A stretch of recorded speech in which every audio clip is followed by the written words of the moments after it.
Oke, kakak kita mulai saja sambil menunggu yang lagi di perjalanan. Bismillahirrahmanirrahim. Assalamualaikum warahmatullahi wabarakatuh. Gimana kakak, apa kabar hari ini? Alhamdulillah sehat Pak. Sehat ya, mudah-mudahan sehat. Nah, yang olahraga itu memang nyari waktunya agak susah ya, karena orang-orang olahraga itu guru yang paling sibuk dan banyak kegiatan ya, melatih dan sebagainya, kejuaraan. Nah, itu paling banyak kegiatan olahraga itu. Jadi mudah-mudahan di sela-sela kegiatan ini kita bisa menyempatkan diri, mengasah diri, belajar untuk menjadi guru olahraga yang profesional. Kakak, sebelum kita mulai, mari kita berdoa dulu yang akan dipimpin oleh siapa kali di tugasnya belum pada datang ya? Karatna mana Karatna? Ada Karatna. Ya, mau diganti sama siapa kira-kira? Kang Herdi udah ada masuk Kang Herdi. Kak Herdi belum masuk. Kak Soya aja yang berdoa, Kak Soya. Boleh Kak. Oke, itu semuanya sebelum memulai pembelajaran hari ini, alangkah baiknya kita berdoa sesuai agamanya masing-masing.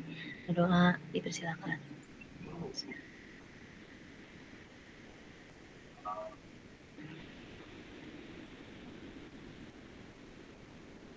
Berdoa tidak pernah selesai. Oke, terima kasih Kak Soya yang mau memimpin ice breaking. Ini ice breaking. Kak Dadan atau Kak Risman? Oke, Kak Risman. Siap, Pak. Ya, Kak Risman, ice breaking Kak Risman. Siap. Nanti Kak Dadan tagih lagi Kak Adit ya. Oke. Mohon izin ya, ini di jalan jadi agak selalu. Oke, siap. Kakak-kakak semua mohon izin untuk ice breaking hari ini. Tepuk semangat aja ya. Contohnya gini, tepuk semangat. Semangat. Semangat.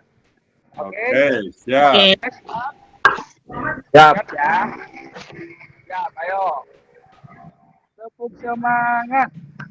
Semangat.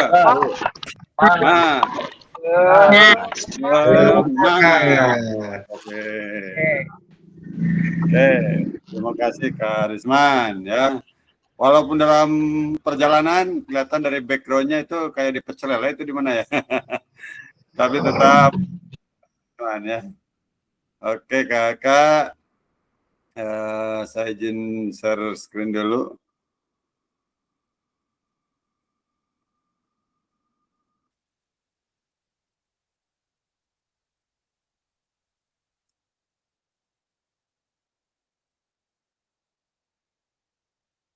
Oke kakak, salam dan bahagia. Assalamualaikum warahmatullahi wabarakatuh. Salam damai sejahtera, Om Swastiastu, Namo Buddhaya, salam kebajikan, rahayu untuk kita semua di virtual ini. Oke kakak, kita kesepakatan bersama menyalakan kamera, mematikan mikrofon, hadir seutuhnya, menghargai waktu bersama, memaksimalkan fitur chat, klik raise hand sebelum bertanya. Gangguan teknis adalah hal yang wajar. Oke kakak, pada sesi ini bertujuan, ada 3 tujuan sesi ini. Yang pertama, memahami 3 karakter utama kurikulum Merdeka serta berkaitan dengan prinsip pemikiran Ki Hajar Dewantara. Yang kedua, memahami pengembangan kurikulum PJOK. Yang ketiga, memahami penyusunan program PJOK yang berkualitas dengan backward design. Nah, ini mungkin kakak baru mendengar dengan backward design ya. Oke. Agenda sesi ini satu backward design, nanti kita akan belajar apa itu backward design, pengembangan kurikulum PJOK, yang ketiganya pemikiran Kiai Haji Dewantara, dan kurikulum Merdeka. Oke. Nah, ini kakak, kita akan memasuki pada aktivitas satu, yaitu tentang backward design dalam pengembangan kurikulum PJOK.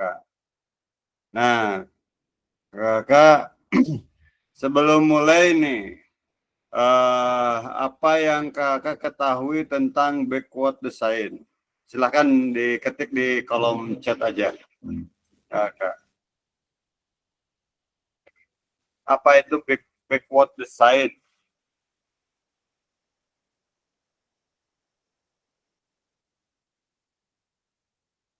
Silahkan kakak di kolom chat, backward design itu apa kira-kira nih? Silakan.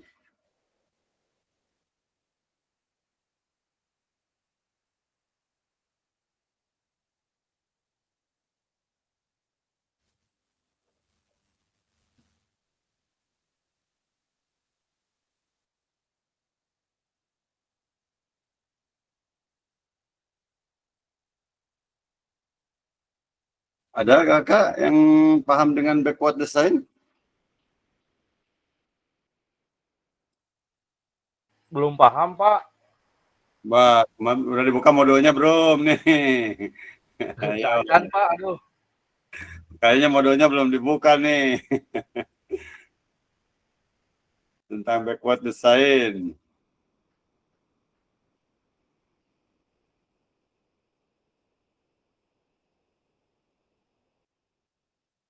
Kak Adit.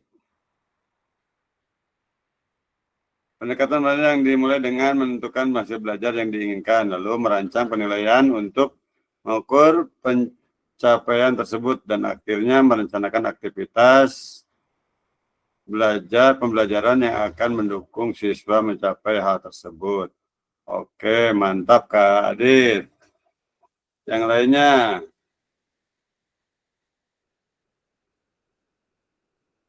kakak yang lainnya apa? Backward design nih.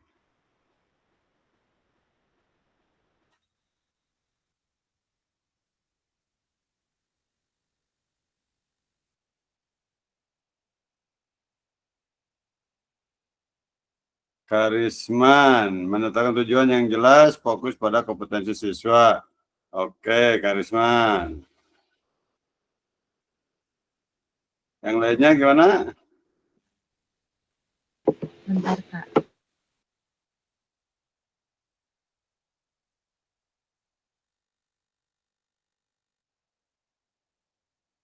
Ayo, yang lainnya.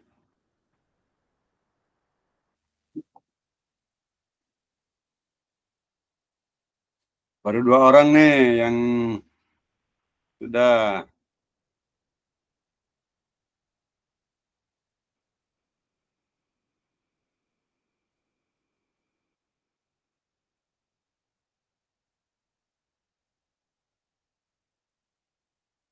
Sudah dibaca belum nih? Belum dibaca kayaknya nih modulnya nih. Oke, Kak Ramdan mengidentifikasi dan pembelajaran yang ingin dicapai. Oke, betul Kak. Oke, semuanya betul. Oke. Coba nih ya, ini kakak ada pertanyaan nih. Kakak cukup jawab di kolom nih. Linknya sudah saya tempelkan di kolom chat. Silahkan kakak.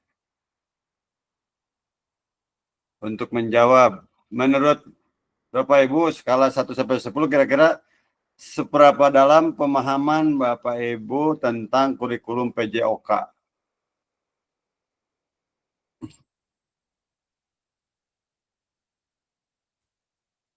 Silakan, kakak.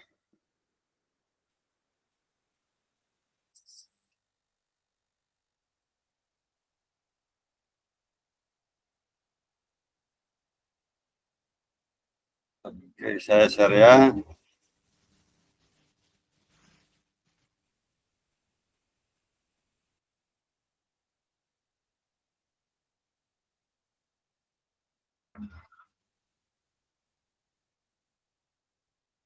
Oke, satu orang menjawab skala 8. Oke, ya, skala 8 nih tentang kurikulum PJOK. Apa lagi? Skala 6 sampai 7, satu orang. Skala 8, 2 orang. Oke.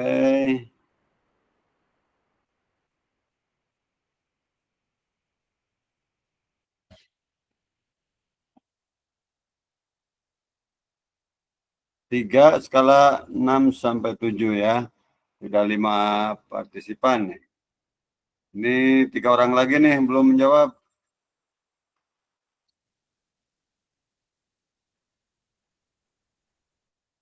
Oke.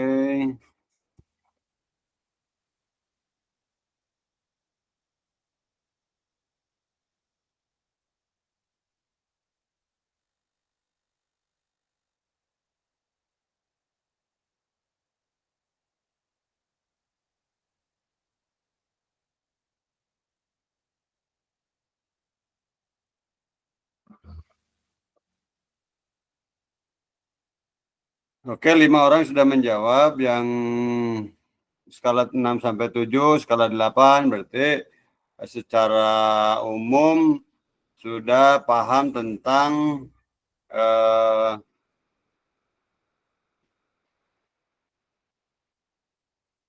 kurikulum PJOK ya, Kak ya.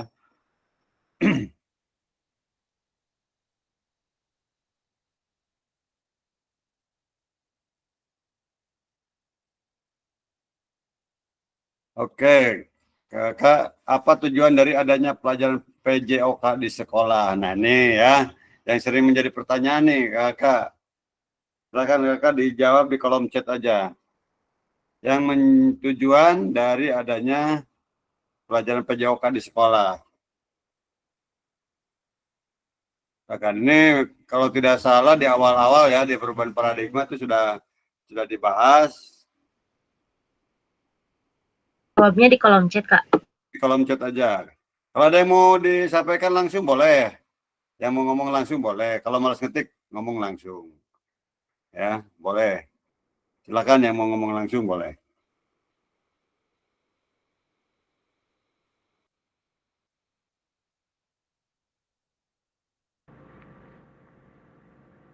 Bicara langsung mungkin Pak ya. Boleh, Kak Adit. Tujuan adanya pembelajaran PJOK di sekolah yang pertama mengembangkan keterampilan fisik anak, lalu yang kedua meningkatkan kesehatan dan kebugaran, yang ketiga membangun karakter, yang keempat memahami konsep kesehatan, yang kelima menumbuhkan minat dan hobi, lalu yang keenam membangun hubungan sosial antar sesama peserta didik. Itu paling Pak. Oke, mantap Kak Adit. Nah, keren. Ya, ada lagi yang lain? Ada pendapat lain silahkan. Kita bebas berpendapat ya. Tambahan satu Pak, mengembangkan keterampilan motorik anak. Ya. Lanjut Kak Surya.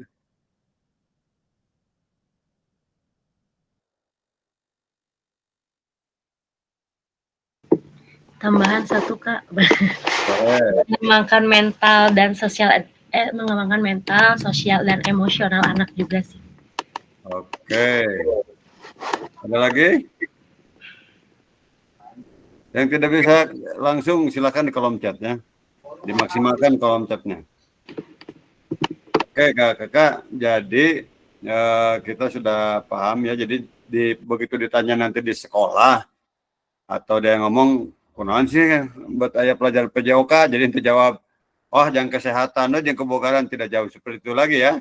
Ini jawaban Kak Adit sudah lengkap ya, ada mental, ada karakter, semua ada di jawaban Kak Adit tadi ya. Oke Kakak, kita lanjut, izin lanjut. Nah ini, menurut capaian pembelajaran PJOK Kurikulum Merdeka 2024, pendidikan jasmani, kesehatan, dan olahraga atau PJOK bertujuan sebagai pembelajaran bagi peserta didik dalam. Nah, ini lengkapnya Kak. Mengembangkan, menerapkan, dan mengevaluasi keterampilan, konsep, strategi gerak yang akan menjadi disposisi untuk berpartisipasi dalam berbagai aktivitas jasmani dengan penuh kepercayaan diri, kompetensi, dan kreativitas. Yang keduanya, membantu dan memberi dukungan mereka dalam memilih gaya hidup sehat dan aktif secara jasmani.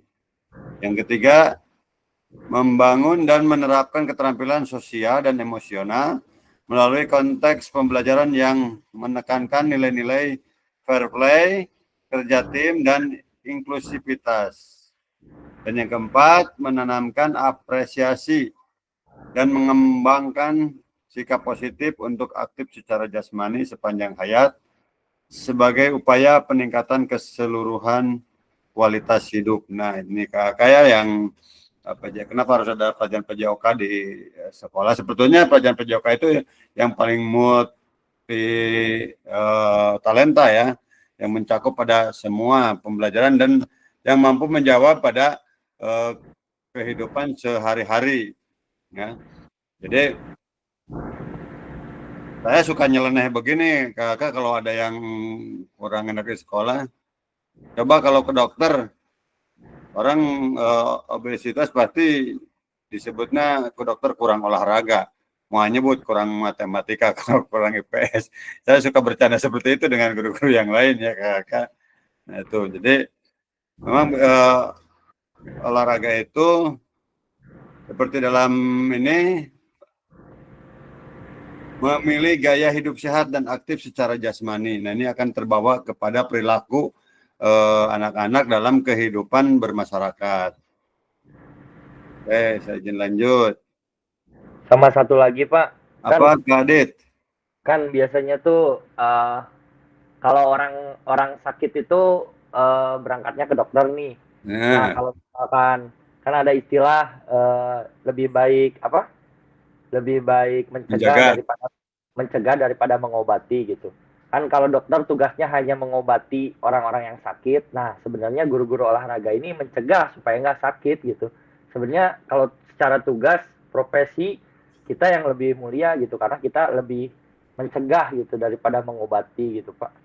Oke, betul banget Kak Adit. Jadi kita pada proses pencegahan, Kak Adit, ya, bukan pengobatan ya, lebih utama daripada pengobatannya.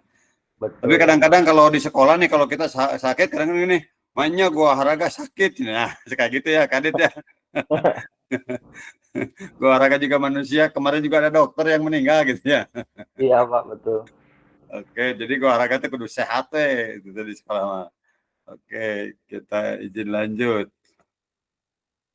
Nah, mari kita berdiskusi sesuai pertanyaan pada slide berikut. Kakak ya. Oke, terlepas dari kurikulum apapun, apakah selama ini Bapak Ibu sudah memahami dengan baik tujuan mata pelajaran dan acuan menjadi mata pelajaran dan menjadikan sebagai acuan? Oke, kita di kolom chat ya Kakak. Dalam konteks kurikulum mereka, apa tujuan-tujuan ini bisa dicapai? Nah, oke. Kakak ini yang ini coba didiskusikan kita maksimalkan di kolom atau raise hand aja lah kakak biar ini raise hand biar diskusinya hidup.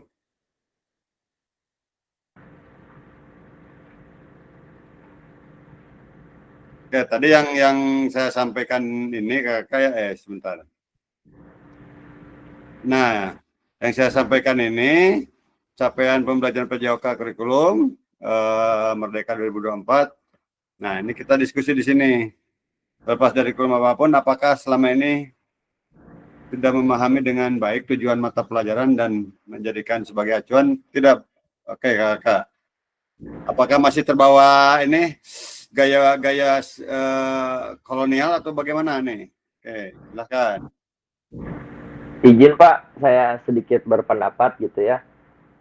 Bahwasannya kalau menurut saya pribadi kurikulum 2024 atau kurikulum Merdeka itu lebih praktis gitu Pak ya. Lebih praktis, lebih efektif dan efisien gitu. Saya tertarik gitu dengan kurikulum Merdekanya itu yang bahwasannya pembelajaran berpusat kepada peserta didik, lalu bahwa gaya-gaya komando sudah mulai sedikit dikurangi, dan juga semua murid harus terfasilitasi, lalu pembelajaran yang berdiferensiasi gitu. Sebenarnya kurikulum ini lebih berkembang gitu menurut saya gitu Pak, untuk menyesuaikan dengan keadaan yang sedang dibutuhkan untuk anak-anak pada zaman sekarang gitu. Termaksud dengan adanya pembelajaran-pembelajaran yang berbasis digital, itu pun menjadi tambahan sumber bacaan maupun sumber pembelajaran gitu buat peserta didik. Sebenarnya untuk ngajar di zaman sekarang itu tidak susah kalau menurut saya pribadi gitu. Karena bahan-bahan ajarnya pun banyak gitu, mau itu di YouTube, lalu misalkan kita bisa menggunakan eh, Tabata Timer. Itu kan Tabata Timer aplikasi buat mengukur gitu Pak ya, ada di situ semua. Lalu kita mau cari bleed test dan lain-lain, alat ukurnya semua di website ada di sana gitu, tanpa kita harus menginput dengan format yang jadul gitu ya Pak ya, ditulis satu persatu. Sebenarnya sekarang tinggal input langsung ada keluar hasil auto match-nya dan lain-lain gitu. Pada intinya yang kita butuhkan sekarang adalah perlu kita membuka wawasan, menambah banyak informasi, karena semua sudah ada dan kita tinggal gunakan dengan sebaik mungkin gitu. Lalu terkait hal-hal yang mungkin sampai saat ini belum saya seret gitu Pak ya, terkait dengan kurikulum Merdeka, mungkin kenapa capaian pembelajarannya itu dibatasi gitu. Jadi dari pusatnya tuh nih, capaian pembelajarannya ini, sok kalian ikutin seperti ini gitu. Sisanya TP, ATP, dan lain-lain, kalian tinggal mengembangkan dengan adanya yang ada di CP tersebut gitu. Ya mungkin itu hal-hal yang menurut saya pribadi sangat disayangkan gitu. Sedangkan bahwa guru olahraga itu sebenarnya bisa mengeksplor lebih luas dan lebih jauh gitu daripada itu gitu. Ya mungkin keinginan pemerintah dengan adanya CP yang dipagukan gitu, ya mungkin supaya dalam proses pembelajaran itu tidak bisa lari kemana-mana gitu. Saya sangat tertarik gitu dengan pembelajaran physical education yang di Belanda gitu, yang punya konsep bahwa joy of movement gitu, bahwa ya kalau pembelajaran PJOK ya sebaik mungkin dan setertarik mungkin anak-anak bermain dengan keinginan mereka gitu, dengan misalkan contohnya semua alat-alat yang dimodifikasi atau dari proses pembelajaran atau pendekatannya yang selalu pendekatan bermain gitu. Jadi bahwasannya bahwa anak itu tidak sadar bahwa mereka sendiri sedang belajar gitu, tapi dibungkus dengan permainan gitu. Mungkin itu Pak pendapat saya Pak. Mangga yang lain barangkali ada tambahan. Oke, terima kasih Kak Adit, mantap ya. Oke, kasih tepuk hacker dulu buat Kak Adit. Hebat, hebat, hebat, hebat, keren ya. Oke, ada yang lain? Nih, silakan Kakak. Silakan Kakak, ada yang lain? Oke, sebentar saya ambil dicolokin ke casan dulu.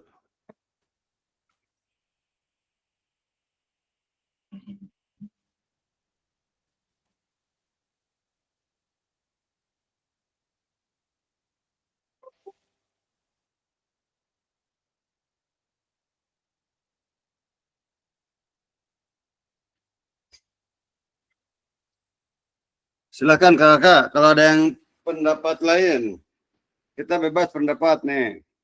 Barangkali tadi Kak Adit disayangkan, padahal PJOK itu bisa berkembang lebih jauh. Gimana pendapat Kakak nih?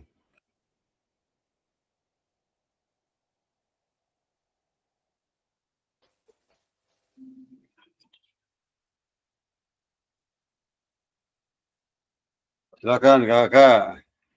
Kak Soya, Kak Ratna, ada pendapat Kak Soya sama Kak Ratna? Barangkali Kak Risman, Kak Surya nih biasanya nih. Silakan Kak Surya. Ada pendapat lain?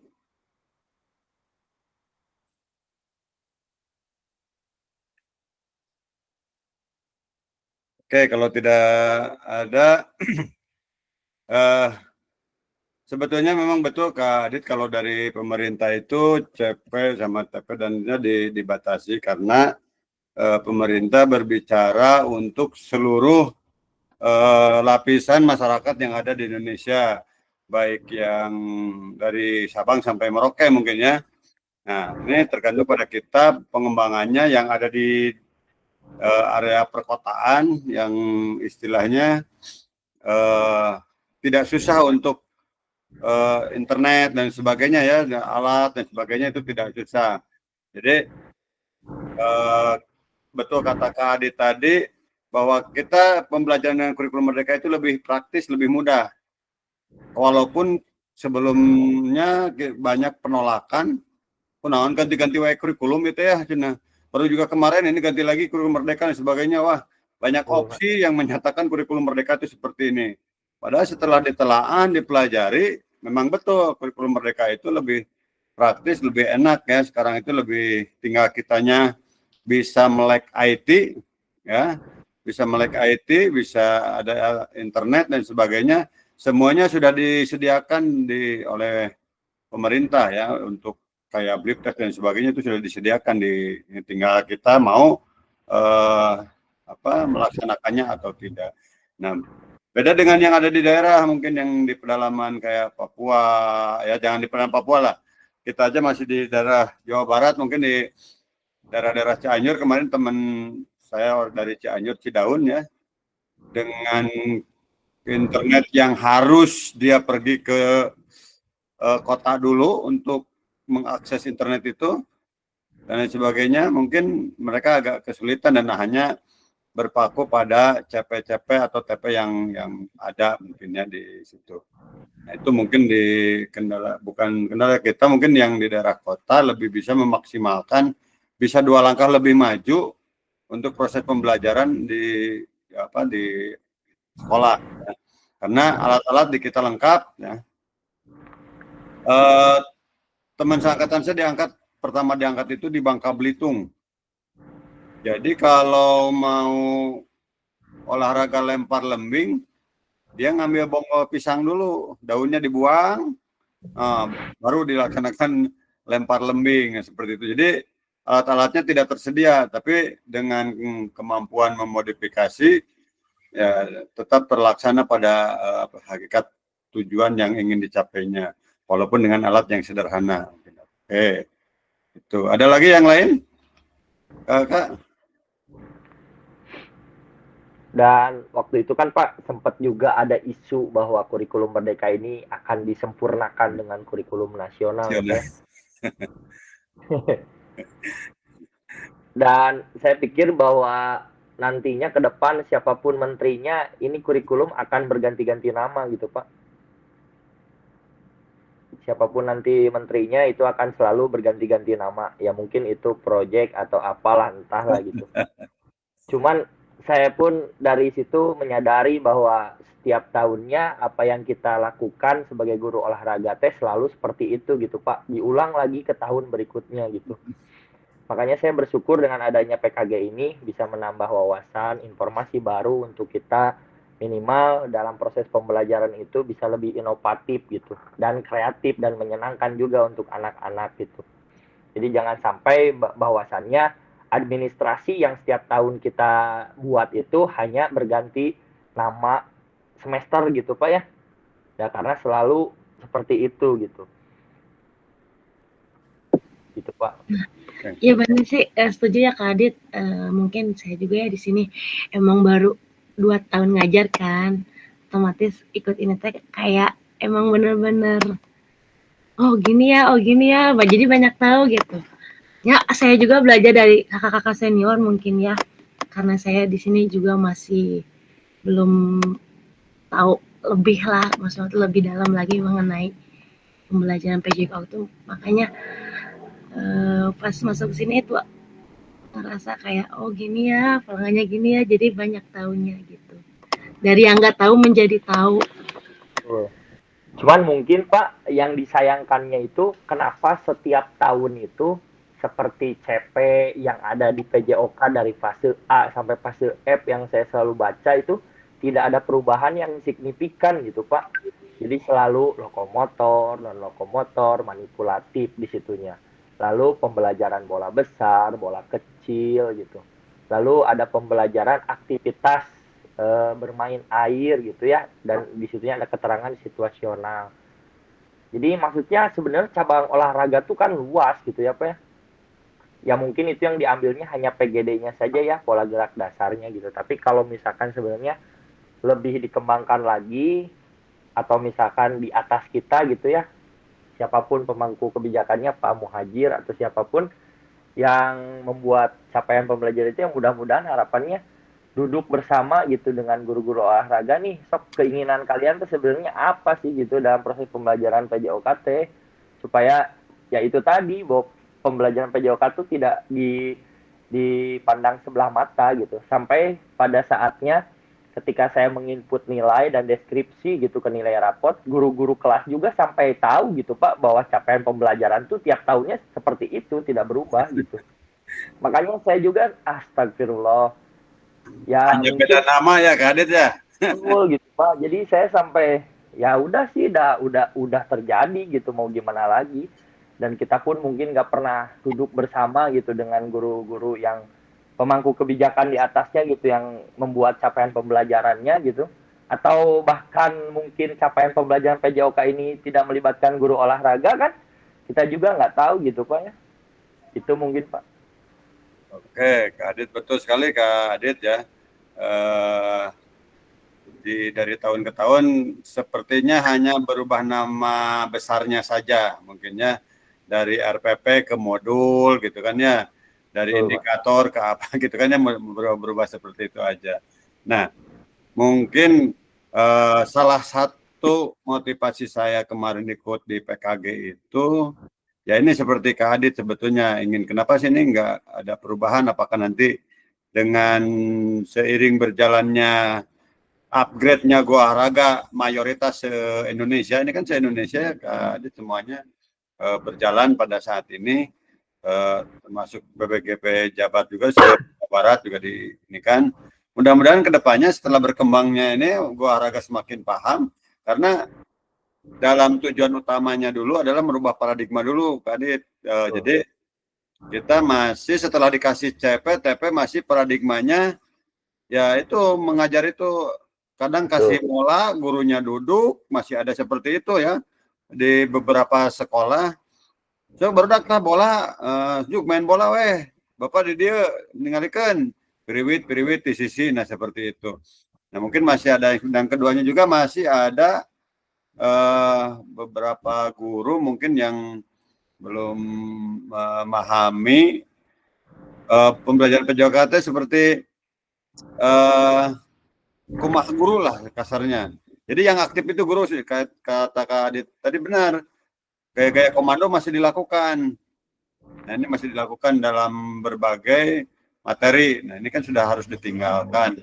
Dan juga ada beberapa guru juga yang belum paham bagaimana menjawab tantangan zaman ke depannya bagi peserta didik yang berubah sangat cepat mungkinnya. Betul Pak.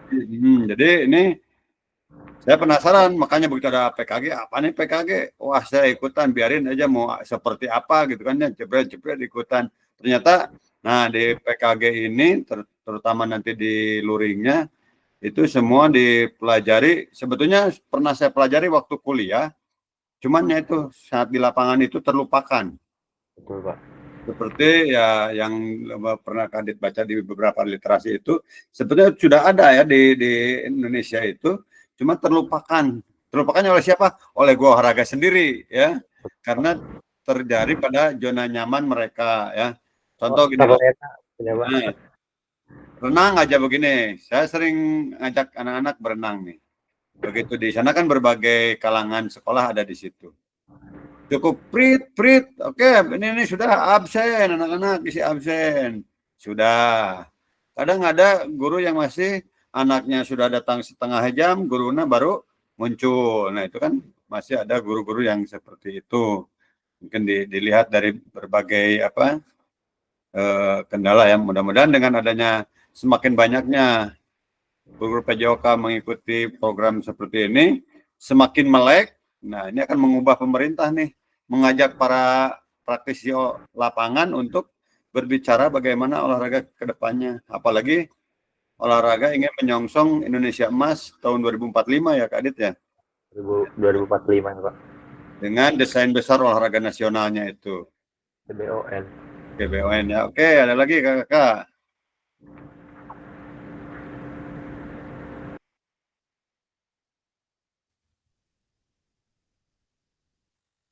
Oke, dalam konteks kurikulum merdeka, apakah tujuan-tujuan ini bisa dicapai?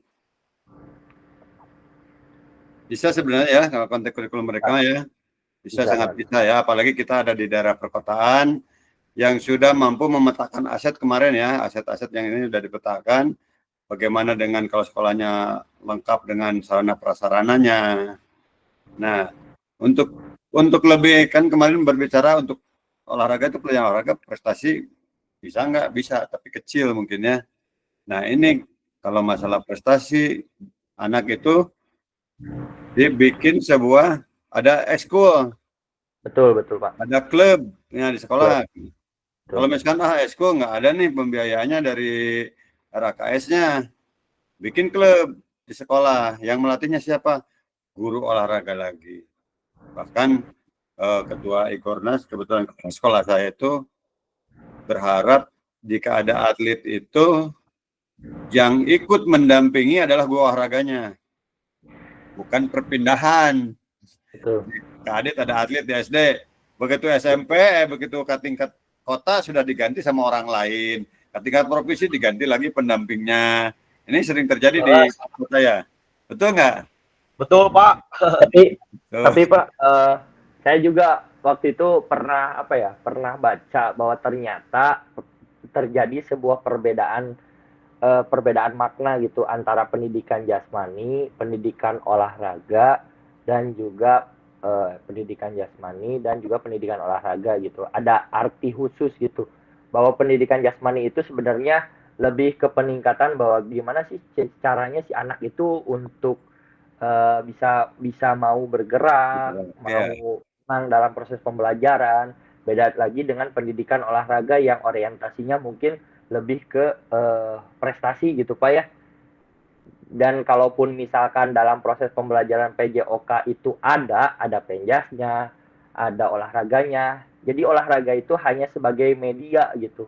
Media yang membuat dalam proses pembelajaran itu anak tidak hanya sekedar berlarian saja, tapi ada medianya dengan menggunakan bola, dengan menggunakan alat-alat olahraga yang lain gitu. Jadi kalau menurut saya pribadi, kalau PJOK lebih dicenderungkan kepada prestasi ya itu salah besar gitu, karena ya itu tadi yang kata Bapak jelaskan bahwa sebenarnya prestasi itu yang dilihatnya bukan dalam proses pembelajaran PJOK secara intrakurikuler, melainkan ekstrakurikuler tadi gitu kan. Itu mungkin Pak. Betul Kak Adit, betul sekali ya. Kalau kita mau anak berprestasi ya, kalau selama hanya mengikuti jam pelajaran olahraga mah mungkin susah ya Kak Adit ya. Betul, Pak. Sangat susah sekali, kecil kemungkinannya. Tapi contoh lah di pembelajaran bola kecil misalkan bulu tangkis yang hanya 3 kali pertemuan akan bertanding melawan anak yang tiap hari latihan atau seminggu 4 kali latihan, kan ya itu susah mungkin ya. Nah, jadi harapan kita ke depannya seperti kali tadi penjas, kalau pendidikan olahraga itu memang antara harus dari tidak bisa menjadi bisa ya, beda dengan pendidikan jasmani. Pendidikan jasmani itu menuntut anak hanya untuk bergerak dengan memanfaatkan fasilitas yang lain seperti bola atau alat-alat yang lainnya ya. Gitu. Oke, kakak ya bisa dicapai oleh kurikulum merdeka ya. Kita lebih fleksibel, berdiferensiasi sesuai dengan kemampuan. Karena kemarin juga sudah dibahas di isu-isu sosial pembelajaran PJOK. Oke, kita lanjut dulu Kakak. Nah, ini Kakak memahami tujuan umum penting sebagai acuan untuk memahami muara akhir. Jadi muara akhir pembelajaran itu dari tujuan umumnya. Untuk mencapai tujuan umum ini pemerintah sudah menurunkan ke dalam tadi sudah dikatakan Kak Adit CP dan mempersilahkan guru pendidikan untuk menurunkan lagi kepada TP. Nah, CP-nya sudah disiapkan secara umum, TP-nya silahkan dikembangkan oleh Bapak Ibu guru ya di sekolah. Nah, itu. Jadi CP standarnya karena kalau kita perhatikan CP itu seperti itu ya, mungkin pemerintah membaca dari ini untuk seluruh dari Sabang sampai Merauke, dari yang tidak ada internet ke yang ada internet dan sebagainya ya. Mungkin dalam pengembangannya silakan kembali kepada kemampuan atau keprofesionalan guru-guru di sekolah tertentu. Oke, kita lanjut. Nah, bagaimana memastikan agar pengajaran yang kita lakukan benar-benar menyasar tujuan pembelajaran?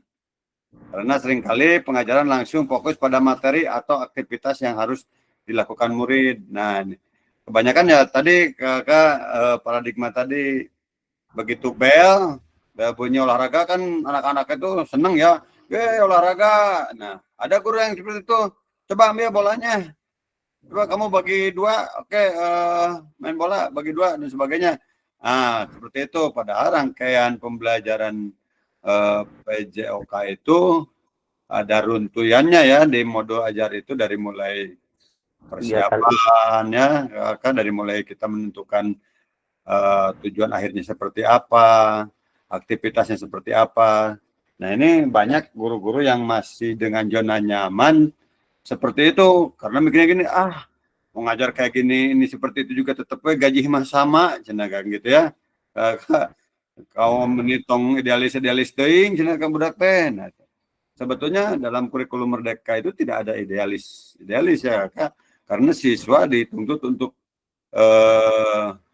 mengeluarkan pendapatnya, melakukan pilihannya, dan melaksanakan bahwa dia memiliki dari pola gerak yang mereka lakukan itu.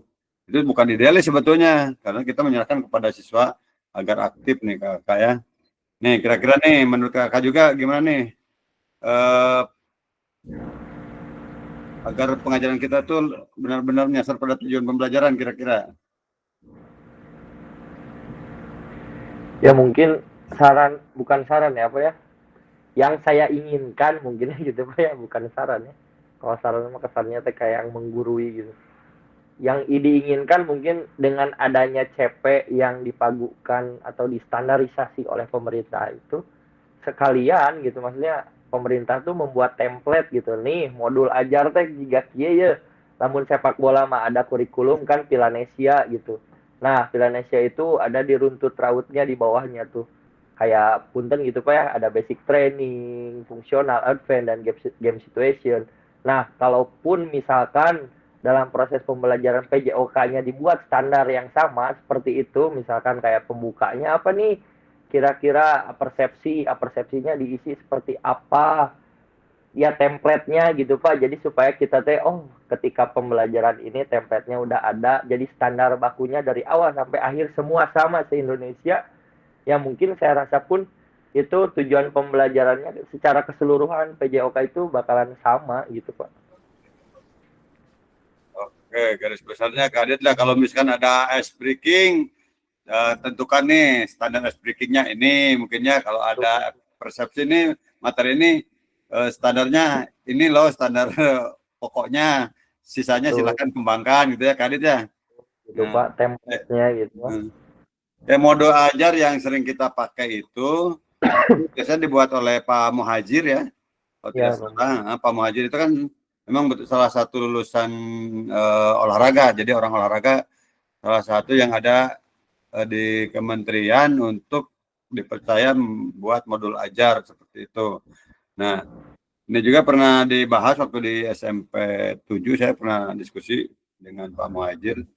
Ya memang kalau distandarkan bisa saja sebetulnya, cuman kan ada tiap suku itu kan berbeda-beda, katanya takut ada yang menyalahi kebiasaan di suku yang lain. Makanya itu mah lebih pada cenderung pada kemampuan profesional guru. Mungkin kita nanti nih, kita di Kota Bandung nih standarnya kita bikin nih Kak Adit. Kota Bandung kan karena kultur Kota Bandung sama nih rata-rata nih kulturnya. Mudah-mudahan nih kita nanti bisa membuatnya di Kota Bandung nih. Dari yang PKG itu sekitar 350-an ya mengundurkan diri itu, dengan fasilitator 375 lah. Nah, mudah-mudahan yang 375 ini bisa berkumpul membuat modul ajar yang diturunkan oleh kementerian, kita modifikasi lagi seperti yang Kak Adit harapkan tadi. Ya saya juga setuju ya.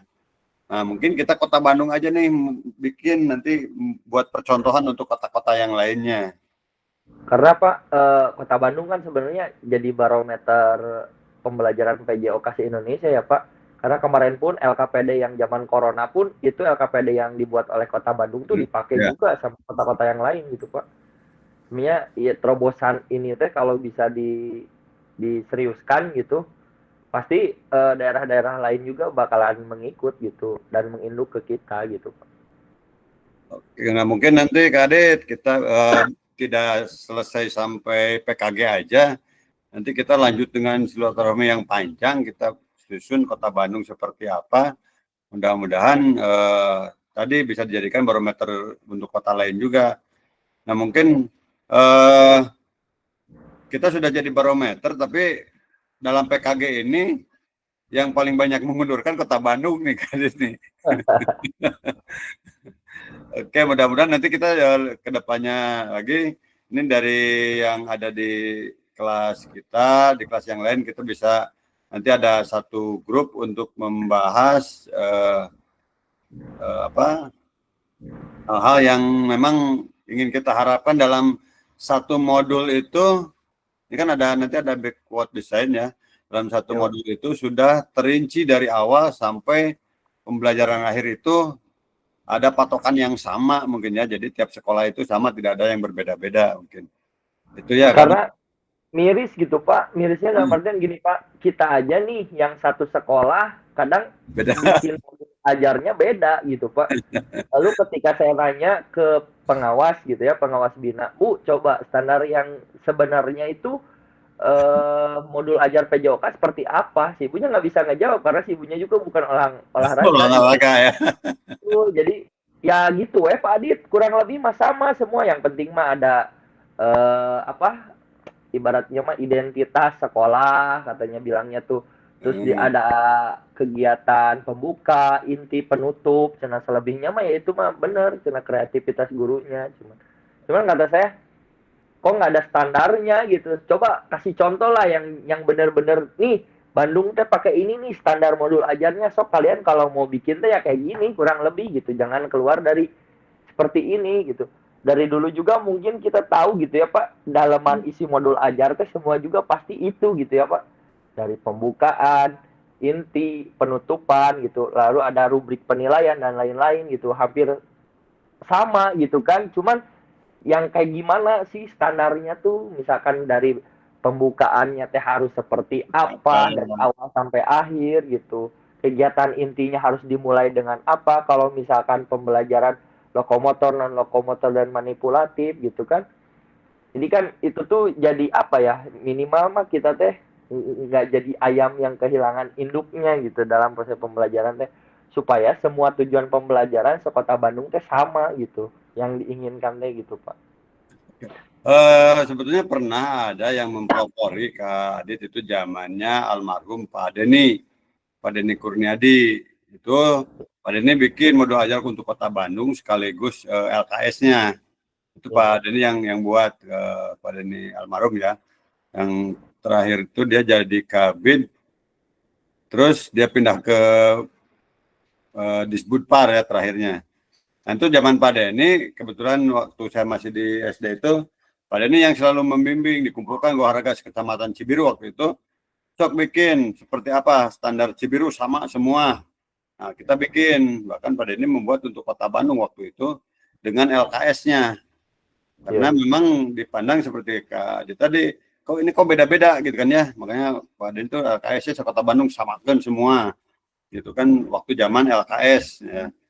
Mungkin ini kita nih siapa nih yang akan penerus dia nih yang punya ide dan gagasan yang sama, termasuk Pak Aden itu yang mencetuskan silat 1000 guru itu kan. Nah itu. Oh iya Pak. Jadi dia yang almarhum itu yang membuat standar-standar administrasi PJOK di Kota Bandung. Ini belum ada penerusnya. Nah setelah dia nggak ada, nah berubahlah semua beda-beda. Satu sekolah pun beda.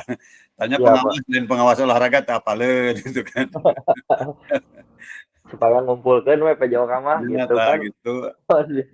Kadang pengawas olahraga ayah pengawas olahraga jawabnya, itu nggak ada yang baku, fleksibel, seperti apa silahkan aja, yang penting ada gitu kan ya, yang penting membuat dan bisa digunakan gitu kan. Nah itu mudah-mudahan lah Kadit kedepannya kita bisa membuat ya untuk di Kota Bandung. Amin. Oke, kita akan masuk pada proses backward design dalam pengembangan kurikulum secara umum melalui 3 tahap di bawah ini. Mengidentifikasi capaian pembelajaran. Nah, CP-nya dilihat ya kan, yang sudah tadi kita bahas ini, CP-nya diturunkan oleh pemerintah nih. Nah, bedanya backward design dengan modul ajar yang sudah beredar di sekarang ini ya. Di nomor 2 kan nih. Bedanya dari nomor 2. Biasanya kan setelah CP itu ke TP ya. Nah, ke TP masuk kepada kegiatan pembukaan, inti, penutup, baru pada metode penilaian. Nah, untuk backward design, jadi identifikasi CP dulu, dan kita menentukan metode penilaian seperti apa. Jadi contohnya gini nih, kita menentukan mau kemana. Tujuannya sebut dulu, mau ke Cicahem, nanti mau lewat mana ke Cicahem itu? Mau lewat Antapani, lewat Cicabe, lewat Pepas kan bisa ya.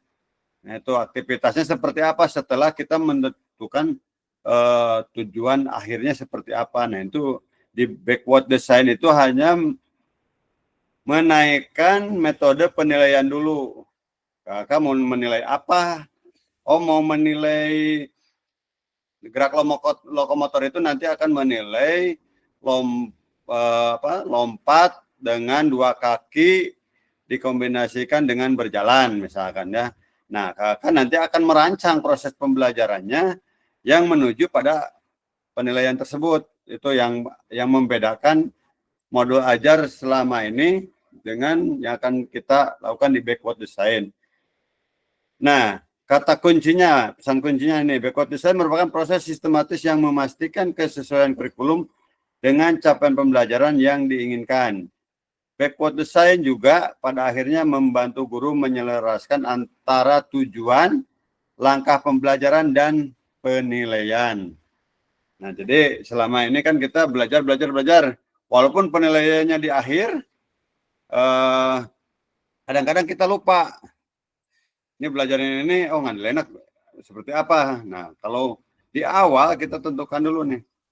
Setelah CP-nya muncul, kita tentukan, ini penilaiannya, asesmennya nanti akan seperti ini. Walaupun nanti lampiran asesmennya di akhir, tetap di akhir ya. Cuman bentuk asesmennya atau yang akan dicapainya itu di awal ya, setelah CP ya, setelah CP. Oke, kita akan masuk ke aktivitas kedua. Penyusunan program PJOK nih Kak ya. Seperti apa program PJOK ini? Nah, kurikulum berbasis standar. Manakah yang benar definisi di bawah ini? Oke Kak. Silakan nanti jawab di... udah ada ininya. Kurikulum merupakan seperangkat aktivitas untuk menguasai keterampilan. Benar salah, Kak?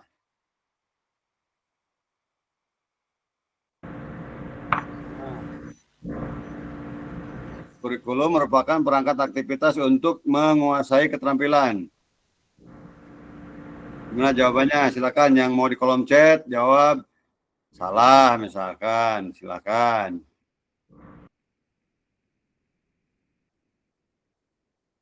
Oke, ini jawabannya apa nih? Bener nggak? Oke, ini salah ya. Kurikulum itu bukan bukan hanya sebatas perangkat aktivitas untuk menguasai keterampilan. Oke, yang kedua, Kakak. Buku teks peserta didik dapat dikatakan adalah suatu kurikulum. Benar salah nih Kakak nih?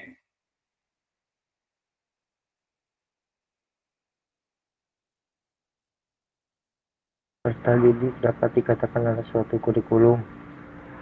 Bagian kecilnya mungkin ya Pak. Bagian Kalau kecilnya ya mungkin ya. Oke, ini masih kurang tepat.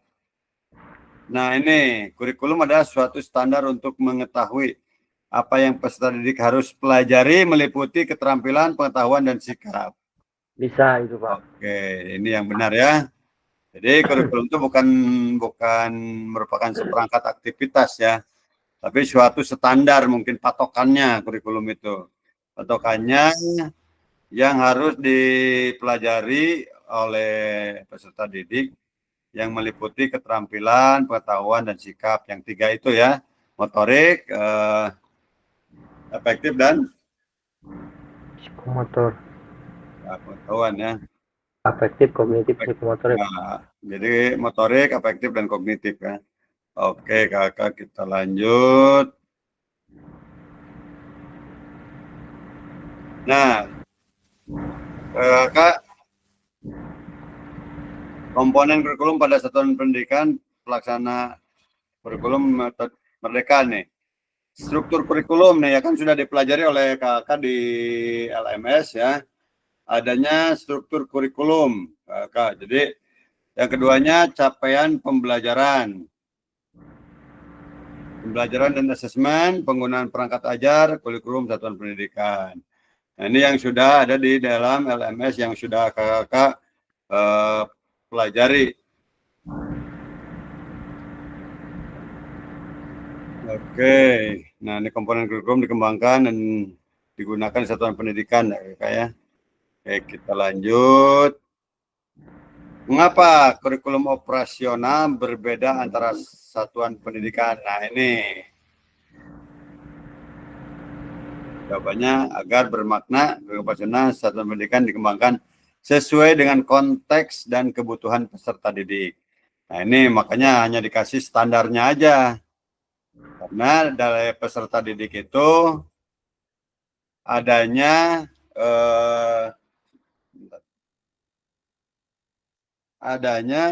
kodrat alam kakak ya, mereka ke sekolah itu membawa kodrat alamnya masing-masing dan harus menjawab kodrat zamannya yang semakin kesini semakin cepat perubahannya.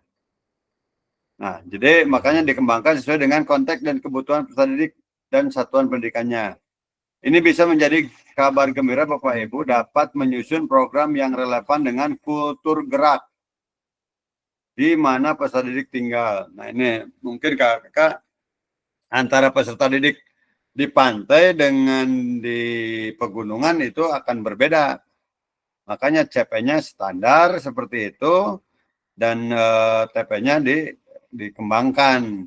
Karena kalau di pantai mungkin anak akan lebih cenderung kepada kehidupan nelayan berkaitan dengan air. Kalau di gunung akan lebih pada kehidupan pegunungan yang naik turun dengan pola geraknya. Mungkin di pantai bisa dikembangkan olahraga apa nih yang cocok untuk prestasi berenang mungkin ya. Kalau di gunung mungkin ya lari, lompat, sebagainya. Itu. Ya, Kak Adit ya. Kira-kira nih Kak Adit untuk kurikulum ini gimana nih pendapat Kak Adit? Betul Pak. KOSP kan ya, kurikulum operasional sekolah satuan pendidikan, menyesuaikan dengan kebutuhan ya, terjawab mungkin dari pertanyaan yang saya di awal gitu Pak. Kenapa CP-nya distandarkan gitu, semua dijawab di sini gitu kan. Bahwa setiap anak tadi kan mempunyai kultur kultur dan adat yang berbeda-beda gitu, tidak bisa menyamaratakan antara sekolah yang di gunung dengan sekolah yang ada di pesisir pantai gitu kan. Ya, saya setuju gitu, Pak. Oke, apalagi dengan sekolah yang di kota yang anaknya, mohon Malas maaf ya, gerak. untuk anak sekarang itu manja ya kakak nih, lelah sedikit, aduh Pak lelah dan sebagainya. Beda dengan di perkampungan ya. Saya suka ngobrol dengan teman-teman seangkatan itu yang ngajar di daerah Kertasari. Dari Kertasari itu masuk lagi sekitar sejam, jadi dari rumah ke sana itu 2,5 jam kakak. Nah, beda mereka, obrolannya itu berbeda ya. Mereka itu lebih, kalau dikatakan dari segi fisik itu lebih tangguh, dari segi mental itu lebih tangguh ya. Anak kelas 4 SD sudah bisa nyuci, masak nasi, sudah bisa membantu kehidupan orang tuanya. Beda dengan yang di perkotaan. Di perkotaan coba kakak perhatikan, kelas kelas 5 SD, kelas 4 SD, bisa apa sekarang kira-kira kakak yang menurut kakak? Paling bisa TikTokan, scroll IG gitu kan ya. Itu tidak bisa dipungkiri karena memang dunia mereka itu ya seperti itu. Di perkotaan sudah dengan dunia internet. Kalau di kampung kan sudah belum, dunia internetnya belum maksimal. Jadi mereka lebih banyak pada membantu kegiatan orang tuanya. Jadi dari sisi fisik, dari sisi gerak, kultur geraknya dari itu sangat mumpuni untuk pembelajaran PJOK mungkin ya. Jadi ada kelebihan dari ini, kita berbicara untuk PJOK ya kakak. Jadi dari kestabilan emosi juga ya,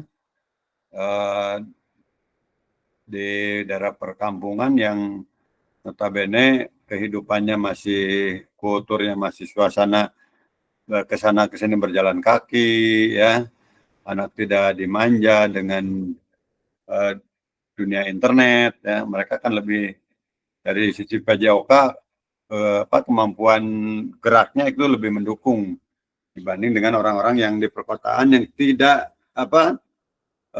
kurang gerak ya kakak. Kakak bisa lihat di beberapa sekolah, mungkin di sekolah kakak juga sama, anak itu sekarang diantar sampai depan gerbang. Jadi berjalannya itu dari gerbang ke kelas aja. Jadi bergeraknya itu hanya pelajaran PJOK. Itu saya sudah membuat riset kecil-kecilan di sekolah. Ternyata 5-10% anak yang istirahat ingin bergerak. Itu hanya 5-10%. Jadi sisanya mereka main gadget. Kalau di sekolah karena bawa handphone ya, di sekolah saya itu main gadget atau jajan. Nah ini mungkin di sekolah kakak-kakak yang sekolahnya membolehkan gadget tidak nih? Tidak kok. Tidak ya kak Soya ya. Jadi bisa Ya. diarahkan ke ini ya, ke pergerakan yang lain ya. Iya. Sampai saya waktu di SD itu membuat permainan anak-anak zaman dulu, Kak, kayak sonlah gitu ya. Sonlah berbagai bentuk dulu saya bikin, terus lingkaran apa namanya, lupa lagi lingkaran apa yang lompat ke sini, membaca satu tulisan anonim apa gitu kan. Lingkaran edukasi, sampai membuat seperti itu agar anak itu saat istirahat dia bisa bergerak, tidak cuma duduk dan sebagainya. Itu bagi pelajaran PJOK mungkin khususnya itu akan berpengaruh pada kemampuan gerak mungkin kakak ya. Oke, saya izin lanjut. Nah, mari berbagi cerita pada saat Bapak Ibu menyusun kurikulum. Nah, ini saya share lewat, bentar apa ya, oh ini. Saya share lewat Padlet ya kakak.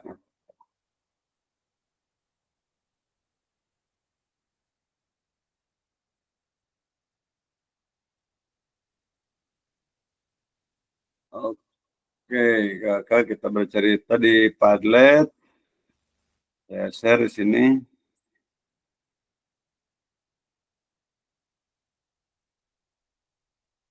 Oke, kakak itu Padletnya sudah saya kirim di kolom chat. Ada 2 pertanyaan di situ. Itu bercerita bagaimana Bapak Ibu selama ini merancang program PJOK sebagai bagian dari pengembangan kurikulum mata pelajaran PJOK. Apa saja yang selama ini Bapak Ibu anggap menjadi sesuatu yang bernilai untuk dipelajari murid di kelas PJOK. Oke, tinggal dibuka, ditambah kolom plus di situ.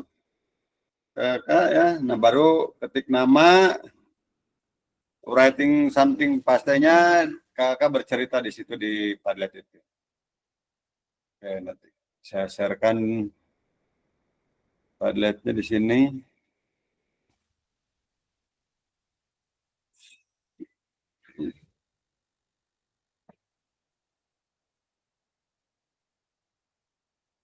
Padlet, oke.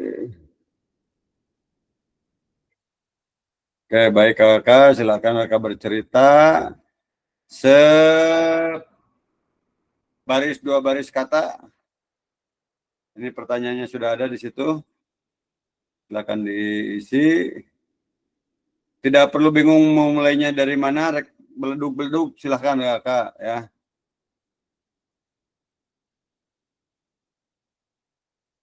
Oke, silakan untuk linknya sudah bisa dibuka linknya.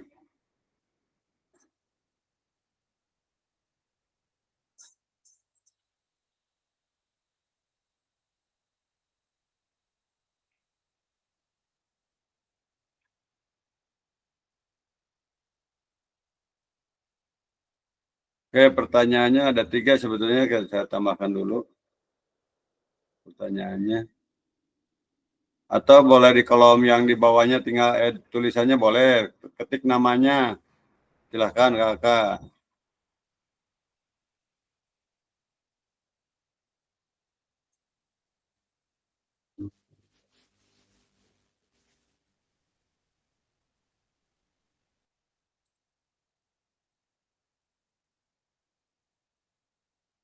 Nah, kakak boleh komen di bawahnya atau boleh tambahkan di pojok kanan bawah plus silakan dijawab di bercerita tentang 3 ini.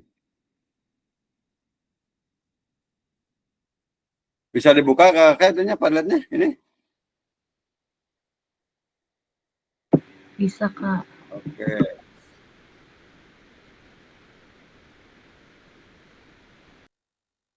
Izin minum dulu.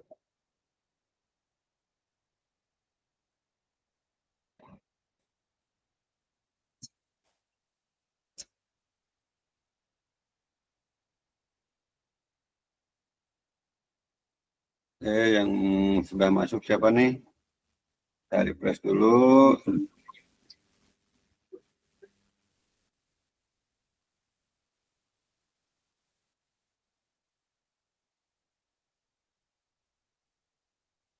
Kakak boleh di add komen. Nah, silakan. Komennya seperti apa, Karisman? Atau boleh di tanda plus, silakan. Yang lebih mudah yang mana aja, kakak? Oke, Kak Adit. Dengan cara memperhatikan capaian pembayaran lalu mengerucut ke tujuan dan terakhir dengan alur pembelajaran. Setelah itu, program yang berkaitan dengan capaian pembelajaran tersebut. Oke, Kak Adit. Oke, yang lainnya?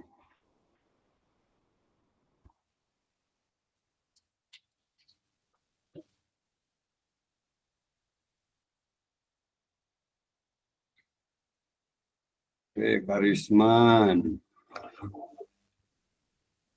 Analisis kebutuhan untuk memahami minat dan kemampuan siswa lalu menyusun tujuan pembelajaran yang jelas. Oke, bagus, Karisman. Oke.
Oke, udah banyak ceritanya nih.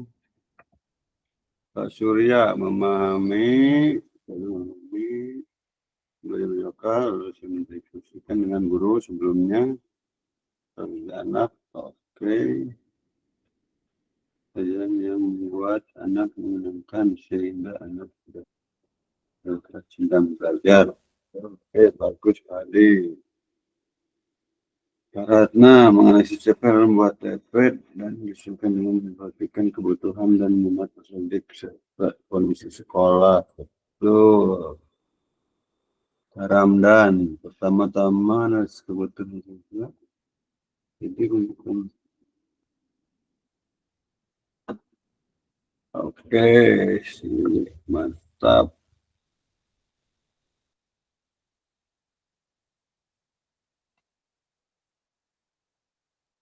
Oke, saya refresh dulu biar masuk semuanya. Oke, kakak yang lain silahkan diisi. Baru berapa orang nih yang masuk? Pertanyaan ketiga juga belum.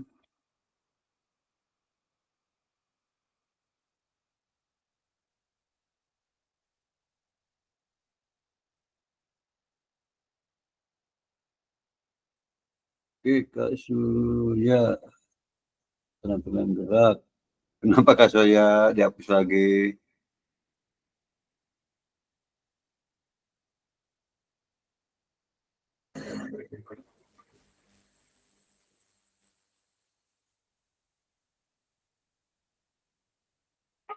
Kalau pernah buka LMS, kakak, ini semuanya jawaban kakak di LMS sudah ada, tinggal kopas sebetulnya.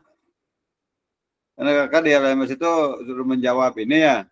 Nah ini tinggal buka LMS-nya, kopas saja ke sini. Sudah aman ya.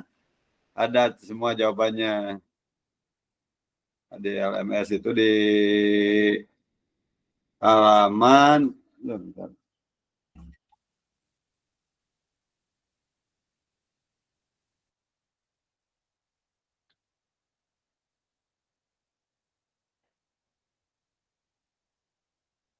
Di elaborasi isi kakak di LMS itu di pas nomor 3 kalau nggak salah ya, nomor 3 nomor 5 kalau nggak salah, ini kakak disuruh menjawab ini elaborasi isi nomor 4. Nomor 4 ya, nah yang nomor 4 kalau nggak salah itu suruh jawab ini.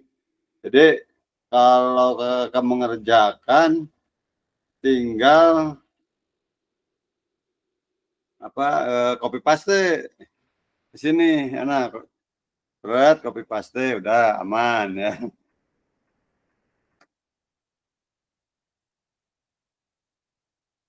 Ini kayak kalau di sini Kak Ratna ini sudah jawabannya lengkap Kak Ratna di LMS. Ya Kak Ratna yang isi di LMS nih.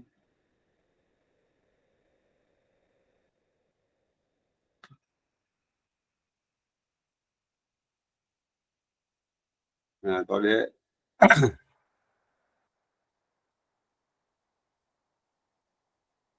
jadi kakak jangan lupa di LMS juga kalau ada yang harus diisi. Nah saya juga baca-baca jawaban kakak ya. Jadi kalau di Tetap Maya ini sebetulnya hanya mengulang, menguatkan pemahaman. Nah, ini tinggal Copy paste nih karatna. Nah, tuh.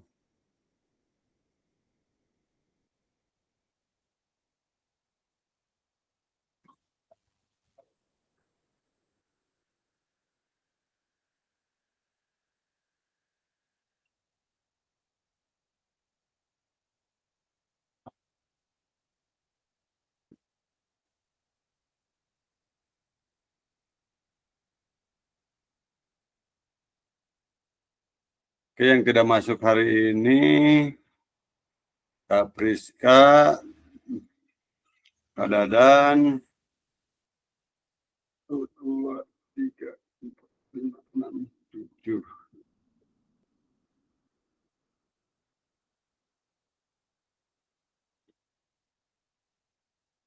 Oke, Kakak. Sudah?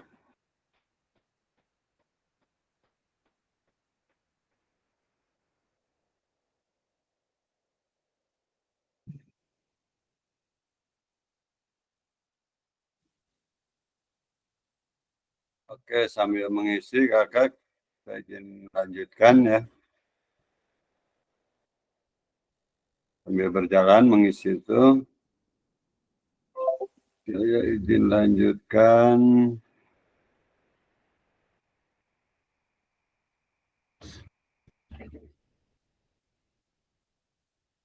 Oke, 6 faktor yang mempengaruhi pengembangan program PJOK. Yang pertama, kebutuhan dan karakter peserta didik. Ini yang sangat berpengaruh. Jadi tiap sekolah atau tiap daerah, utamanya tiap daerah itu kan berbeda-beda ya. Kultur gerak siswa itu berbeda-beda. Yang keduanya konteks masyarakat. Nah, ini konteks masyarakatnya antara pedesaan, perkotaan, pantai, gunung itu kan berbeda-beda konteksnya. Yang ketiganya masalah waktu. Yang keempat, alokasi jam pelajaran. Nah, ini pengalokasian jam pelajaran juga akan mempengaruhi pengembangan program PJOK. Yang kelima, cakupan dan tahapan. Dan yang tidak kalah penting juga, yang keenam adalah teknologi. Ya. Ini sangat berpengaruh, apalagi di Kota Bandung yang teknologinya sudah, alhamdulillah sudah sangat maju ya di Kota Bandung, karena internet atau itu semuanya sudah tersusun, bukan tersusun ya, tersedia untuk perangkat-perangkatnya juga sudah tersedia. Bahkan Kota Bandung, pemerintah Kota Bandung itu sering memberikan bantuan perangkat internet ke sekolah, baik dari televisi twin mirror yang gede-gede itu ya, walaupun 60% itu penggunaannya untuk karaokean. Jadi nanti bisa dimanfaatkan kakak oleh kakak seperti misalkan nih saya lupa lagi untuk mengajarkan senam SKJ misalnya. Nah, bawa aja ke ruangan. Siapkan twin mirror yang gede, setel aja SKJ-nya di situ. Nah, sambil kita mengingat juga, anak-anak juga bisa sambil melihat. Yang pembelajarannya melalui audio visual kan lebih mudah memahami dengan twin mirror itu. Nah, kitanya gua olahraga jangan kalah sama guru-guru yang lain. Kita harus melek ke teknologi ya. Teknologi. Sayang kalau cuma dipakai karaokean aja nih di sekolah-sekolah itu. Ya, karena twin mirror-nya gede kayak di studio, disiapkan itunya. Nah, ya, pakai nonton film enakeun. Tapi lebih bagus kita juga gunakan untuk proses pembelajaran ya Kakak. Oke. Kita akan masuk pada aktivitas ketiga Kakak. Karakteristik utama kurikulum Merdeka dan artikulasi Ki Hajar Dewantara dalam pendidikan nasional. Nah, sebetulnya kita tidak perlu pendapat luar negeri ya. Pendapat kita punya tokoh pendidikan yang sudah sangat luar biasa ya untuk Indonesia ini. Menurut Bapak Ibu, kata kunci apa yang berulang kali kita telah bahas dalam pengembangan kurikulum PJOK? Coba kata kuncinya apa? Kira-kira nih.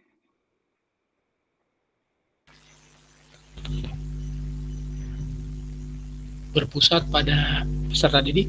Ya, berpusat pada peserta didik. Oke, betul, Kak. Ini kata kuncinya, kita berpusat pada peserta didik, menciptakan pembelajaran yang aman, nyaman, dan menyenangkan ya, Kak. Ya. Jadi, oke, kita lihat. Nah, benar. Fokus pada materi esensial, Kak. Ya. Ini karakteristik kurikulum merdeka nih, karakteristiknya. Muatan yang paling diperlukan untuk mengembangkan kompetensi dan karakter peserta didik.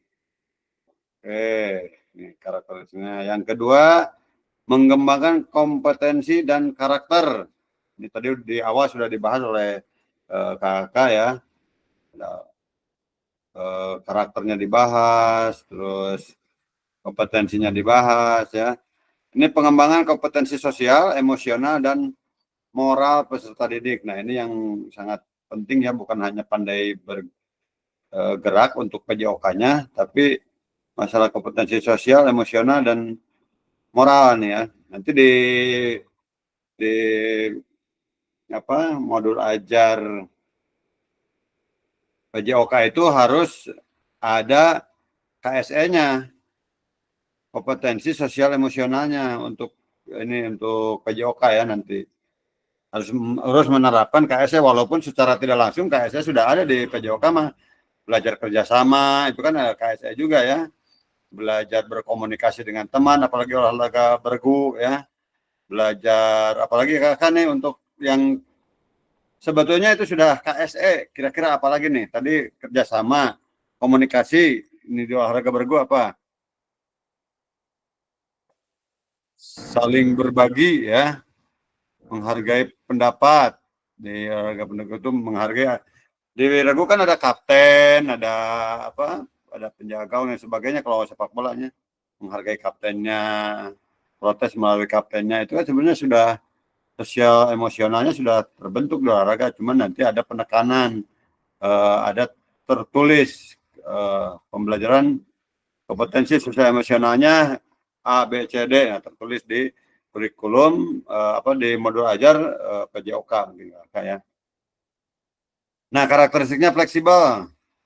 Kurikulum dapat disesuaikan dengan kebutuhan pengembangan kompetensi peserta didik seperti yang tadi sudah disampaikan. Karena kultur gerak peserta didik itu berbeda-beda, tiap anak, tiap daerah itu berbeda-beda. Nah, karakteristik satuan pendidikan dan konteks lingkungan sosial budaya setempat. Jadi ini sudah fleksibel ya, Kakak.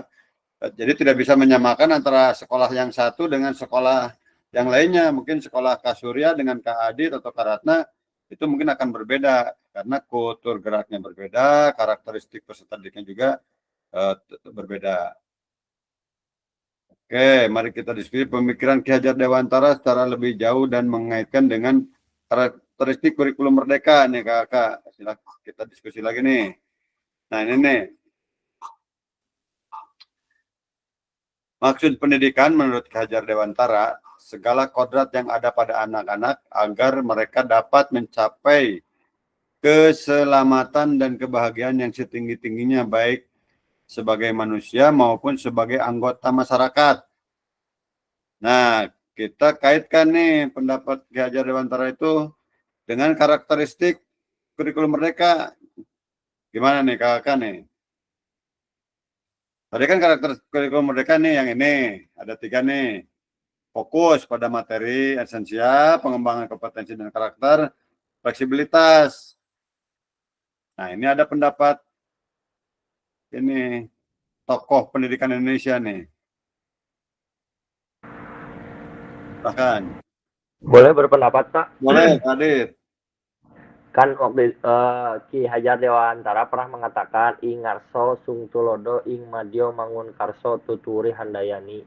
Kalau nggak salah artinya di belakang di depan memberikan contoh, di belakang memberikan dorongan, di samping membersamai. Mungkin filosofinya itu Ya itu tadi Pak, dalam proses pembelajaran itu jangan selalu terpusat kepada guru, tapi guru menjadi fasilitator segala proses pembelajaran, melibatkan atau menitik beratkan kepada peserta didik gitu. Jadi di depan memberikan contoh dalam artian di situ bahwa guru yang baik adalah guru yang memberikan contoh, digugu dan ditiru gitu. Lalu di belakang memberikan dorongan, memberikan motivasi kepada peserta didik, ayo kalau kamu mau maju berarti kamu harus mau berkembang dan juga harus cepat bisa beradaptasi dengan lingkungan di sekitar. Lalu di samping membersamai, yaitu tadi gitu Pak, bahwa guru itu bukan sosok yang ditakuti, bukan sosok yang harus selalu disegani gitu, tapi guru itu bisa jadi teman, rekan, sahabat yang bisa selalu memberikan dampak positif bagi peserta didiknya gitu. Mungkin gitu Pak. Oke, setuju Kak Adit ya. Guru itu contoh teladan bagi siswa-siswanya. Kakak mungkin masih melihat tidak guru olahraga yang masih merokok di depan siswa? Banyak Kak. Banyak. Nah ini berarti Ya, terutama guru-guru senior sih lebih ke biasanya gitu. rata-rata guru-guru senior ya. Iya. Nah, ini karena memang disampaikan juga ya kita merubah paradigma itu yang kolonial kembali ke merubah ke guru yang memang harus menjadi contoh ya. Karena kalau kakak misalkan begini nih, guru yang itu, mana temen ngarokok, guru ngarokok. Nah kira-kira gimana ya kakak ya, nggak enak kan ya, budak ayeuna kan ngejawab, bapak ge ngarokok, nah seperti itu. Makanya tadi benar Kak Adit, kita nggak usah jauh-jauh mengambil pendapat-pendapat pendidikan luar negeri. Ternyata Ki Hajar Dewantara juga sudah sungguh luar biasa ya memberikannya. Ingarso Tuturado, Tuturian Dayani, Ingmadia Mangunkarso ya. Nah, itu tadi benar di depan sebagai contoh dulu guru-guru itu. Nih, jadi yang paling mudah mungkin olahraga bisa dicontohkan oleh guru-guru mungkin ya. Yang paling susah itu mencontohkan sosial, emosional, dan moral. Itu yang paling susah.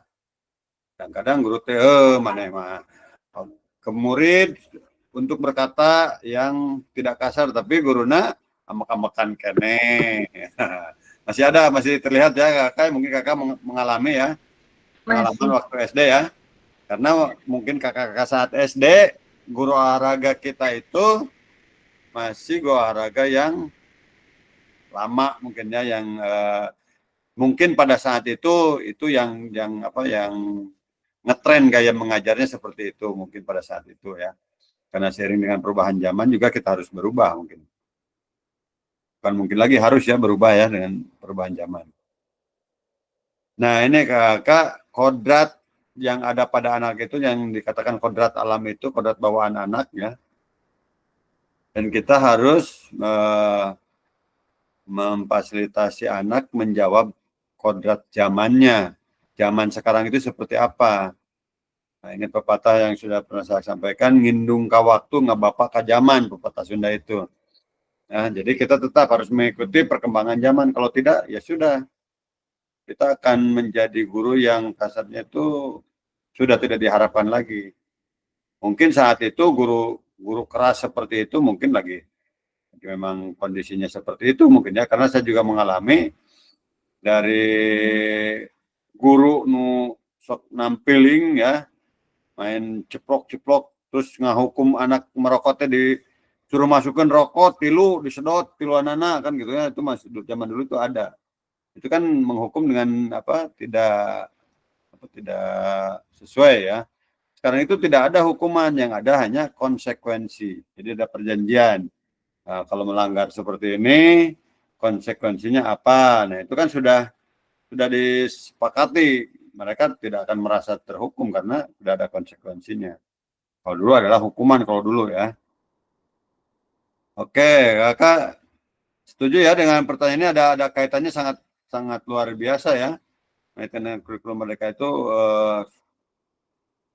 sudah sudah ada dalam cakupan kurikulum Merdeka dengan perkataan Ki Hajar Dewantara. Oke, selanjutnya. Oke, kakak pada kita ada di akhir sesi nih.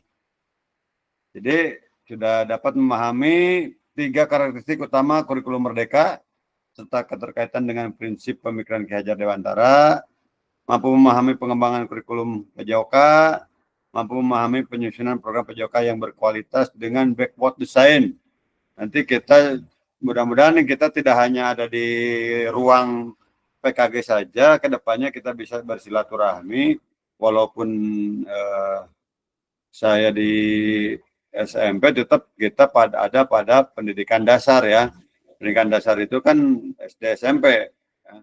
Yang kita akan bersama-sama membuat tadi harapan Kadit Kota Bandung minimal lah ya patokannya sama minimal, karena kultur di Kota Bandung itu tidak jauh berbeda, cuman kultur geraknya mungkin yang berbeda antara anak yang dekat pasar sesuai asetnya ya, antara anak yang dekat lahan-lahan yang luas mungkin kultur geraknya itu berbeda. Tapi minimal ada patokannya seperti apa nih Kota Bandung, pengennya modul ajarnya, runtutannya seperti apa, ada standar minimalnya mungkin ya yang harus dicapai. Kalau masalah pola geraknya itu tergantung pada pengembangan kakak-kakak di sekolah. Mungkin kalau sekolahnya luas ya bisa ya, sekolahnya lengkap bisa mungkin lebih luas lagi pengembangannya. Tapi kalau sekolahnya yang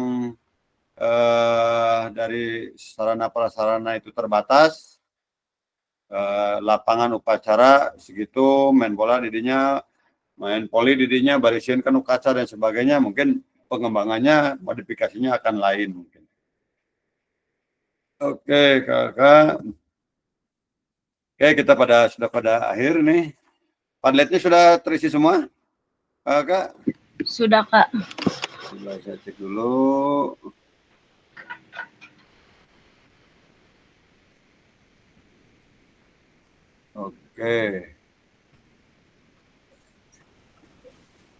Oke kakak, sebelum kita di pertemuan ini, saya hanya mengingatkan untuk tugas-tugas yang belum, silakan diselesaikan, karena ini kan by system ya kakak, jadi saya juga bingung nih kalau mau menilai tapi belum masuk tugasnya kan nggak bisa karena di sistemnya seperti itu. Jadi nanti kalau misalkan nilainya nggak ada, wah Kak Iwan mah ya menilai saya goreng ya atau kecil.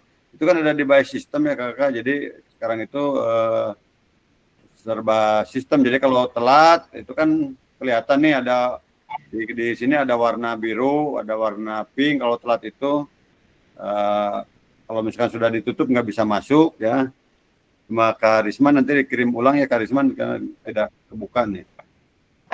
Hanya quick kakak, kalau dari sistem saya tidak bisa merubah-rubah sistem di sistem BBGP-nya. Jadi kalau kakak tugasnya tidak masuk ya terekamnya jadi kosong di sana. Jadi penyelesaian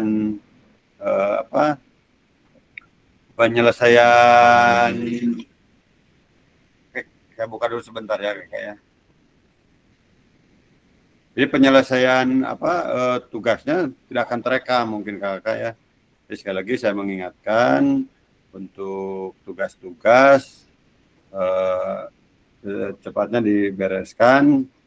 Kita akan ketemu lagi kalau tidak salah tanggal 17. Ini ada waktu untuk menyelesaikan di pemahaman 1.6. Nah, untuk tanggal 23, 24, 25 itu kan paralel ya kakak untuk Google Meet-nya. Mangga itu disepakati karena 3 jam, terakhir 2 jam. Karena itu untuk persiapan kita luring. Nah, kakak itu untuk persiapan luring. Jadi Google Meet-nya akan paralel tiap hari 135 menit. Ya. Jadi bisa mau malam mangga, kalau saya udah lagi off dulu, ngelatih semuanya di off dulu karena lagi program ini ya. Mau siang juga berarti lewat duhur kalau siang mungkin ya. Silakan nanti disepakati untuk terutama untuk tanggal 23, 24, 25. Karena tanggal 27 kita sudah ke luring. Tuh kakak ya. Oke, ada yang mau disampaikan dulu kakak? Silakan perwakilan satu orang untuk merefleksi pertemuan ini. Silakan kakak.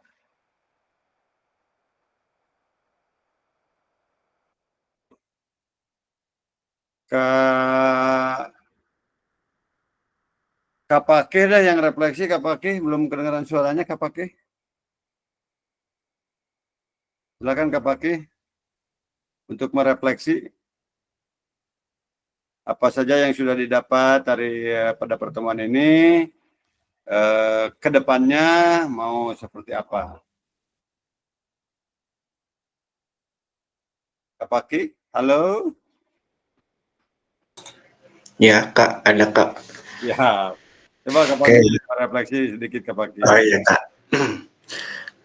Kakak-kakak, refleksi malam pertemuan kita kali ini yaitu tentang tadi backward ya Pak, ya Kak ya? Backward design ya. Ya, backward design yang menentukan itu yang tujuan, kemudian cara pembelajarannya, dan kemudian tadi itu ada dari Kak Adit ya. Kak Adit itu menerangkan banyak hal yang mencakup tentang materi, dan saya sangat berterima kasih ke Kak Adit karena problem-problem saya itu sebetulnya nggak jauh beda sih dari Kak Adit itu.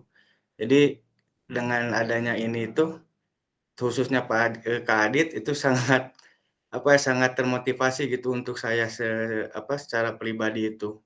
Makanya untuk kakak-kakak sekalian, karena saya juga masih baru kan masih butuh bimbingan. Dengan adanya sharing ini saya sangat terbantu untuk PKG ini.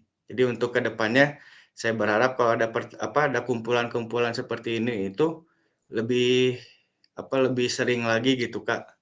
Jadi saya bisa mendapat pembelajaran yang lebih baik lagi. Gitu Kak. Terima kasih Kak. Oke, terima kasih Kak Pakih. Alhamdulillah ya Kak Adit, semoga kakak sudah bisa memotivasi rekan-rekannya untuk merubah paradigma pembelajaran PJOK ke arah yang lebih baik lagi.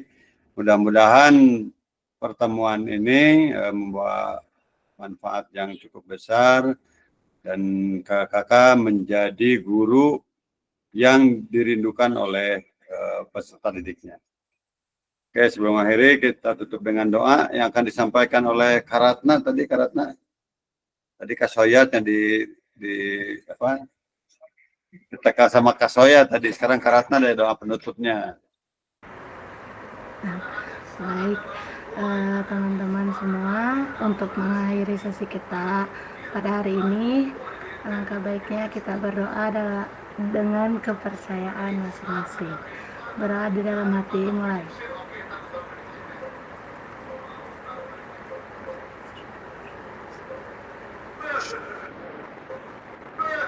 Berdoa selesai. Oke, terima kasih Kak Ratna. Lagi kita tetap berproses untuk sukses. Terima kasih. Assalamualaikum warahmatullahi wabarakatuh. Oke, saya izin stop record dulu ya Kak. Namamu siapa? Kayaknya kamu bukan